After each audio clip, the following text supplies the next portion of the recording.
I'm Kevin Devine, and this is Devine Encounters, and here is another great celebrity interview. So it's a bitterly cold January day. Mr. Clive Anderson, how do you do? Hello, very good. Kevin Devine for Devine Encounters. Yeah. What brings you out in the winter today? What are you up to? Well, I'm out in winter quite a lot of the time, but I do a lot of meetings and lunches to talk about things, and usually it just leads to a lunch, but sometimes it leads to a project, you never know. So. You've had a great broadcasting career, but currently what sort of irons have you got in the fire? Well, the iron that's actually in the fire and heating up and work, I do lots of things on Radio 4. So I do a program called Loose Ends on Radio 4 every Saturday, which is like a chat show. Then I do a legal series on fairly serious for me called Unreliable Evidence, and I do sort of things. And as far as irons in fires that tend to get cold, any number of projects that may or may not happen. Sure.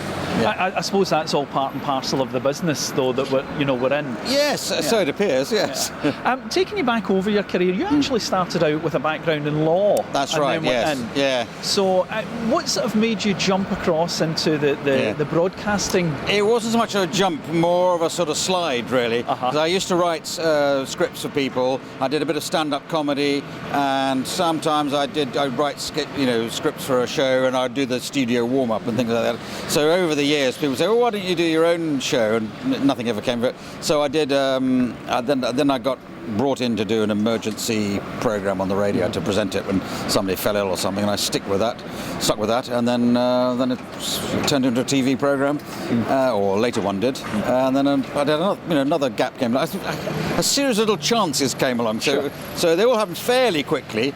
But it was over a sort of period of 2 or 3 years, and then there I was. I'm somebody that you might bump into in the street and say, "Hey, that's Clive Anderson." That's as far as I got. Oh no! As I say, you're obviously somebody I recognise instantly, and your chat shows over the years. You were really one of the first guys to develop this thing where the chat show host was a wee bit more than an interviewer, and you brought your own wit and your own personality to it. Well, I started doing chat shows thinking I was trying to do a comedy show as an extension of improvised comedy, so I was always keen to make sure something funny was happening. Now, that sometimes helps, and that's sometimes fun for the guest, and sometimes less so. So sometimes it works better than that. So I think I may have mellowed slightly now. So I'm interviewing people every week on Radio 4, and I throw in the odd joke, but I restrain myself a bit. And talking about interviewing people, because you've interviewed the great and good over the years. We've had music stars, actors. Is there anyone still on your list that you would like to interview?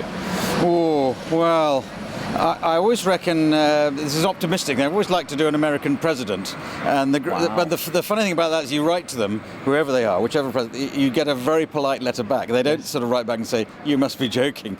They say, "Well, we've had a diary meeting with Mr. whoever it is, Mr. Clinton, Mr. Bush, Mr. Obama, whoever it is.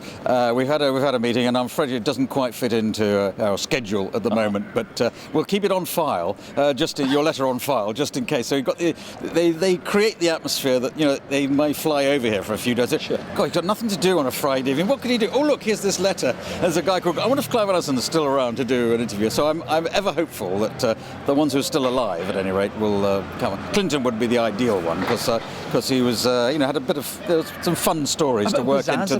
Bit of pizzazz. There's the politics, and, the private life was always good fun on an interview like this. So if it was Bill Clinton, if I was Bill Clinton just now, what would be your key question?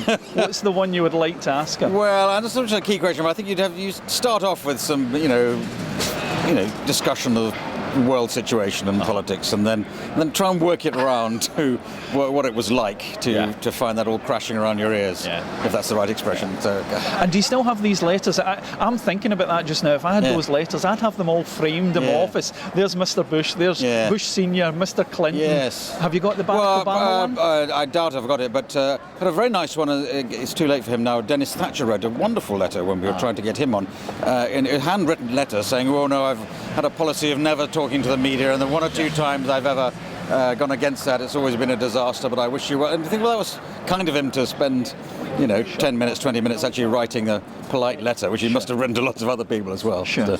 And as I say, the music industries, everyone, I think as a viewer myself, we were all gobsmacked at the Bee Gees and how sort of they took themselves a bit too seriously. Well, I think I maybe misjudged it. What was distressing for me about that is I wasn't trying to be nasty. Absolutely. I was trying to just a few fairly sort of jolly jokes and I hadn't really got settled into anything serious.